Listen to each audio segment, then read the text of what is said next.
प्रपन्नार्ति हरे प्रसीद प्रसीद मातर जगतोखिलस्या प्रसीद विश्वेश्वरी पाहि विश्वम त्वमीश्वरी देवी चराचरस्य। नमस्कार, जय माता दी। मैं अष्टो अरविंद आप सभी का अपने इस खास कार्यक्रम में बहुत बहुत स्वागत करता हूं। आज हम कर्क राशि अक्टूबर माह 2020 मासिक राशिफल का विश्लेषण करेंगे। सबसे पहले हम गोचर ग्रह स्थिति को समझेंगे कि कर्क राशि वाले जातकों के जीवन में, कर्क राशि के व्यक्ति के जीवन में गोचर ग्रह स्थिति कैसा रहेगा। यानी कर्क राशि वाले जातकों के जीवन में द्वितीय भाव में शुक्र ग्रह विचरण करेंगे, तृतीय भाव में सूर्य ग्रह कन्या राशि में, चतुर्थ भाव में बुध ग्रह विचरण करेंगे, पंचम भाव में केतु और छठे भाव में धनु राशि में गुरु, सप्तम भाव यानी सातवें घर में शनि ग्रह मकर राशि में और 10वें घर में मंगल ग्रह भ्रमण करेंगे बकरी होकर के, और एकादश भाव में राहु ग्रह। मकर राशि के कर्क राशि के जो जातक होते हैं, यदि गोचर ग्रह स्थिति का तारतम्य देखेंगे तो सबसे पहले यदि हम स्वास्थ्य की बात करें तो कर्क राशि वाले जातकों के जीवन में चंद्रमा राशि के जो स्वामी ग्रह हैं चंद्रमा और कारक ग्रह होते हैं देवगुरु बृहस्पति और मंगल, यानी गुरु ग्रह छठे भाव के अंदर विचरण कर रहे हैं। स्वास्थ्य सामान्य रहेगा और सामान्य स्थिति से आप अपने स्वास्थ्य को धीरे धीरे बेहतर बना पाएंगे। कॉन्फिडेंस आपका बढ़ेगा, आत्मबली होंगे और कुछ अच्छे निर्णय आप ले पाएंगे। जब आप स्वस्थ होते हैं तो आपका जो मेहनत करने का जो क्षमता है वो धीरे धीरे बढ़ता है आगे। तो ये एक बढ़ता हुआ समय कह सकते हैं स्वास्थ्य के दृष्टिकोण से। यदि आपके करियर, कारोबार, व्यापार की स्थिति को देखेंगे, व्यापारिक पोजीशन को देखेंगे तो शनि ग्रह मकर राशि में मार्गी होकर के, यानी कि अपने घर के ही शनि मकर राशि के, कर्क राशि वाले जातकों के जीवन में मकर राशि के शनि होने के नाते व्यापारिक व्यवस्था को आप सुदृढ़ बना पाएंगे, अपने दाम्पत्य जीवन का संपूर्ण सुख प्राप्त कर पाएंगे और दाम्पत्य जीवन में जो कमी थी, जो रुकावटें थी या आपसी तालमेल में कोई अनबन था या कोई गड़बड़ी थी, उस गड़बड़ी को आप ठीक होते हुए देखेंगे। व्यापार को बेहतर बनाने के लिए जो भी आपके एफर्ट होंगे वो एफर्ट एक तरह से आपके लिए लाभदायक होंगे। लंबी दूरी यात्रा आप कर सकते हैं व्यापार के लिए। देश विदेश में अपने व्यापार को जोड़ने का आपको अवसर मिलेगा। कुछ ऐसे एप्लीकेशन हैं जिन एप्लीकेशनों को आप पहले दे रखे हैं और आप अपेक्षित हैं, इंतजार कर रहे हैं कि मुझे सामने वाले से हमें कोई रिप्लाई मिले, तो वो रिप्लाई भी यहाँ पर आता हुआ आपको दिखेगा। यदि आप नौकरी कर रहे हैं, नौकरी के क्षेत्र में आप चाहते हैं कि कुछ बेहतर आप जॉब अपॉर्चुनिटी बना पाएँ, जॉब का अवसर अपने जीवन में बना पाएँ, तो निश्चित रूप से आपको कर्क राशि का, मकर राशि का जो शनि ग्रह है ये आपको अच्छे नौकरी और अच्छे पद पोजीशन की प्राप्ति में आपको सहयोग करेंगे। पिछले काफ़ी समय से शनि बकरी थे, ये वजह हो सकता है कि आप अपने नौकरी या अपने करियर में बहुत ज़्यादा ताकतवर तरीके से सफल नहीं हो पा रहे थे।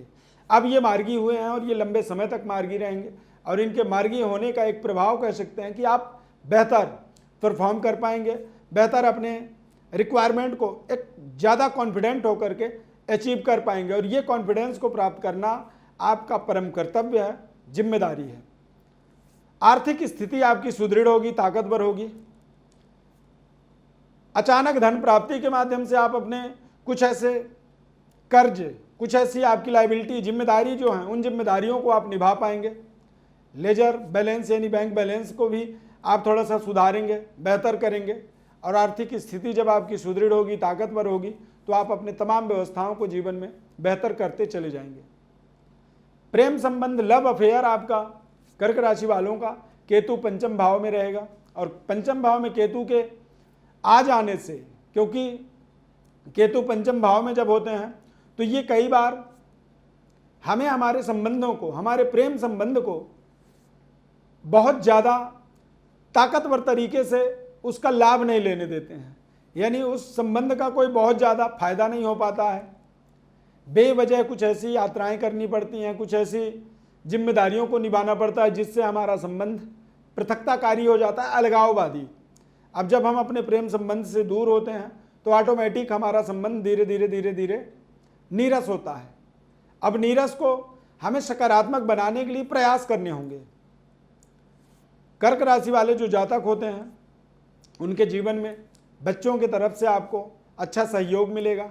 बच्चे कुछ बड़ी प्रोजेक्टों को अपने जीवन में जोड़ने का प्रयास करेंगे और वो प्रयास में यदि आपका सहयोग मिलेगा उन्हें, तो निश्चित रूप से वो सफलता भी प्राप्त कर सकते हैं। कर्क राशि के जो बच्चे हैं, स्टूडेंट हैं, कर्क राशि वाले जातकों के जीवन में केतु का एक प्रभाव कह सकते हैं कि जो बच्चे हैं, जो अध्ययन कर रहे हैं, जो पढ़ रहे हैं, उनके लिए कुछ ऐसी अचानक दिमागी परिवर्तन कह सकते हैं कि होगा, और वो परिवर्तन आपको कुछ रिसर्च की ओर ले जाएगा। अनुसंधान करने के लिए आपको आपके दिमाग में, आपके मन में एक प्रेरणा बनेगा, और वो प्रेरणा कहीं ना कहीं केतु ग्रह का ही एक वरदान कह सकते हैं। रिसर्चर बना देता है, यानी रिसर्च करने वाला बना देता है, कुछ ऐसे गोपनीय विषय वस्तुओं को समझने वाला बनाता है। यानी आप साइंस के विद्यार्थी हैं तो आपके लिए केतु का यहाँ पर आगमन बेहद सकारात्मक रहने वाला है। और गोचर ग्रह स्थिति का सहयोग जब आपके जीवन में होता है तो आप कम समय में ज़्यादा ज्ञान अर्जित करते हैं, अध्ययन करते हैं। इस समय में विद्यार्थियों के लिए, कर्क राशि के विद्यार्थियों के लिए टीचर के साथ यानी गुरु के साथ अपने संबंधों को बेहतर बनाए रखना होगा। यदि आपसे गुरु प्रसन्न होंगे तो वो आपको दिल खोल के आपके अध्ययन कार्य में आपको सहयोग करेंगे, आपके अध्ययन में आपको उनका पूरा सहयोग मिलेगा। यानी कि आपको जो जिम्मेदारी जितनी मात्रा में निभानी चाहिए वो आप निभा पाएंगे। संबंधों को बनाए रखने के लिए आपको केवल कम बोलना है, सोच समझ करके बोलना है, और जो पूछा जाए उसी का आपको जवाब देना है। यदि आप अपने तरफ से कोई जवाब देते हैं, हो सकता है उस जवाब से आपके संबंध में कमी आए। प्रिय दर्शकों, आप अपने जीवन से संबंधित किसी भी तरह की कोई समस्या आपको दिख रही है तो हमारे नंबरों पर आप कॉल कर सकते हैं, या फिर हमारे व्हाट्सएप नंबर पर अपने बर्थ डिटेल को आपको लिख करके भेजना होगा। हमारी तरफ से हम आपको संपूर्ण विश्लेषण बताएंगे, जन्म पत्रिका का विश्लेषण और जन्म राशि का विश्लेषण बताएंगे। साथ ही साथ आपको बताएंगे कि आपके जीवन में भाग्य रत्न, जीवन अमृत रत्न और आपके जीवन में उन्नति तरक्की का कौन सा रत्न है जिसका आप प्रयोग करें और प्रयोग करके अपने जीवन को सफल बनाएं।